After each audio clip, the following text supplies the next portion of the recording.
పల్లీలని ఇలా వేయించుకోవాలండి. పల్లీలని ఇలా వేయించుకొని పెట్టుకోవాలండి. సొరకాయ తురుపులో ఉల్లిపాయలు, పచ్చిమిరపకాయలు, కొంచెం బియ్యం పిండి వేసి ఇలా కలుపుకోవాలండి. శనగపప్పు కూడా ఉడకబెట్టుకొని వేసుకోవాలండి.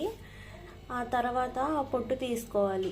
శనగకాయలని పొట్టు తీసుకున్న తర్వాత నూనె వేడి చేసుకోవాలండి. బాగా నూనె బాగా వేడయ్యాక గారెల్లాగా వేసుకోవాలి.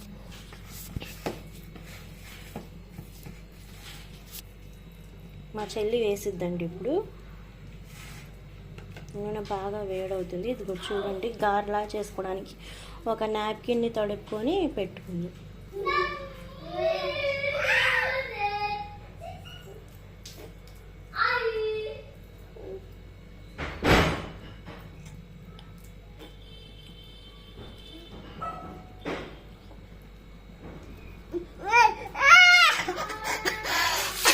ఇట్లా గారె వేడి వేడి నూనెలో వేసుకోవాలండి.